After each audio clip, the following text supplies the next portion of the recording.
Hey everyone, and welcome to RUBIN'S Mind Lab, where we break down the latest research into what it really means. Ever wonder why innocent people sometimes struggle to convince the police they didn't do it? Well, this new study might have some fascinating clues. We all know that sometimes innocent people end up confessing to crimes they didn't commit. It is a really scary thought. Scientists are trying to figure out why this happens, especially during police interviews. There is this idea called the phenomenology of innocence, which basically says that if you are innocent, you'll just be open and honest. And everyone will see that you are innocent. It is like your innocence will just shine through. But this new paper asks if it is really that simple. Do innocent people always just tell the truth and expect to be believed, or is there more going on behind the scenes in their mind? Imagine you are being questioned by the police and you are completely innocent, but they suspect you of something. What would you do? Would you spill every single detail, or would you hold something back? That is the big question this research dives into. They looked at how innocent people might think about what information they should share in a police interview. The researchers found that most people they talked to almost immediately said they would be completely truthful. When asked why, a common answer was simply, "I have nothing to hide." It sounds straightforward, right? If you haven't done anything wrong, you just tell the story as it happened. This idea aligns with that phenomenology of innocence we talked about, where people believe their honesty will naturally reveal their innocence. It's like they thought, why would I lie? I am innocent. But it wasn't quite that simple for everyone. While many believed truthfulness would be enough, some of them expected their innocence to be recognized through their truthfulness. It is like they thought, if I am telling the truth, they'll be able to see I am innocent. This is connected to a psychological concept called the illusion of transparency, where we tend to overestimate how well others can understand our internal states, like our honesty. Other participants, however, felt that just telling the truth wasn't enough. They thought they needed to explain why they did certain things, like why they didn't report seeing a bag that was left behind. Their belief that their innocence would be recognized was more conditional. Then things get even more interesting. The study found that innocent suspects also started thinking a lot about evidence. They wondered who was supposed to prove their guilt or innocence. Some felt it was their job to prove they were innocent, and they worried about not having enough proof. Others felt it was the police's job to prove they were guilty.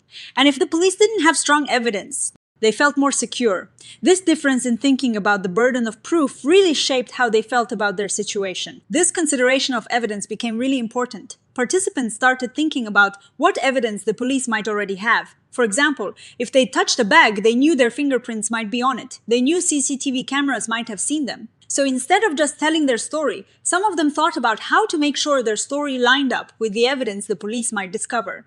They wanted to avoid saying something that contradicted what the police already knew from things like fingerprints or cameras.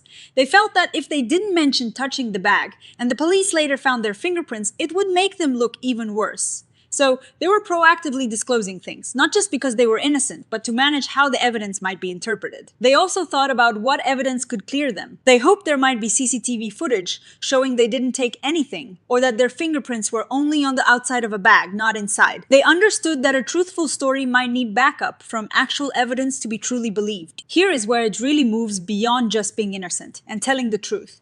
Participants realized that things like their personality, their background, and even the situation itself could affect how they were perceived. Some felt confident that their calm demeanor, education, or lack of a criminal record would make them seem more believable. But then other participants, particularly those who identified as Black, worried that their race or social background might lead the police to assume guilt regardless of what they said. They felt that factors beyond their control could work against them. This is a really powerful aspect of the study. It highlights how societal biases can seep into these interactions. One participant said, "Boy, I am Black man, so you never know. It depends on the situation at the time. Obviously, you can go in with the best intentions, and if they have an idea of you and who you are before they've even met you, then no matter what you do or you say, they're always gonna have that guilty feeling at back of their head." This shows a deep awareness of how perceived stereotypes could prejudge them. Another crucial situational factor was the unreported bag. In the scenario, the participant had seen a bag and not reported it. Even though they were innocent of theft, several felt that not reporting the bag was something that needed a good explanation. They worried it could look suspicious, even if they hadn't done anything wrong. One person even considered lying about seeing the bag because disclosing it felt too risky and might lead the police to assume they took something. This is a really important point. Even innocent actions or omissions can create credibility problems. So, what does all of this tell us? The study found that while most innocent suspects want to tell the truth and generally do tell the truth, their reasoning is more complex than just expecting innocence to shine through. It is not just a simple case of "I am innocent, therefore I'll be believed." The researchers suggest that the phenomenology of innocence might be just one piece of a larger puzzle. They propose that innocent suspects are actually engaging in a kind of decision-making process. It is like they're weighing different options, similar to how we make decisions in everyday life, considering the potential good and bad outcomes. They call this a subjective expected utility framework. Think of it like this. They're trying to figure out which strategy, telling everything, holding something back, or even lying, has the best chance of achieving their main goal, being believed and ultimately being found innocent. If they strongly believe that honesty will be recognized, full disclosure seems like the best bet. It feels effective and low risk. But if that belief is weaker, or if they're worried about how certain facts might be interpreted, other factors like potential evidence or social perceptions become much more important. They identified suspect-related factors, like their background and personality, interview-related factors, like how the interviewer behaves, and event-related factors, like the specifics of the situation and any evidence. All these things play a role in deciding what to say and how to say it. For some, the potential risks of lying or omitting information seemed higher than the risk of telling the truth. But for one participant, admitting to seeing the bag in the scenario felt too risky, making omission seem like the less bad option. Now, no study is perfect. This one used a hypothetical scenario, so we don't know for sure if people would act the same way if the stakes were real.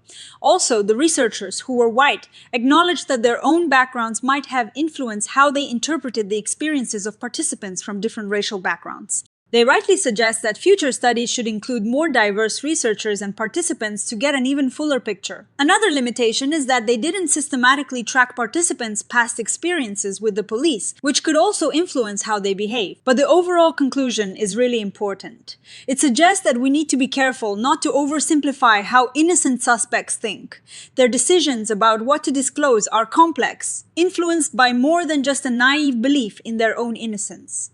Understanding these nuances could help us avoid misclassifying innocent people as guilty, especially when evidence is strategically revealed during interviews. This research is a big reminder that when police interview suspects, they should go beyond just assuming innocence means complete openness. There are often deeper calculations happening in an innocent person's mind. The way evidence is presented, the suspect's background, and even the smallest details of the event can all shape what they choose to say. A better understanding of these complex thought processes could lead to fairer and more accurate interviews for everyone. What do you all think about these findings? Does this change how you view police interviews? Let me know your thoughts in the comments below. And if you found this interesting, please give this video a thumbs up, subscribe to RUBIN'S Mind Lab for more science explained simply, and hit that notification bell so you don't miss our next video. Thanks for watching.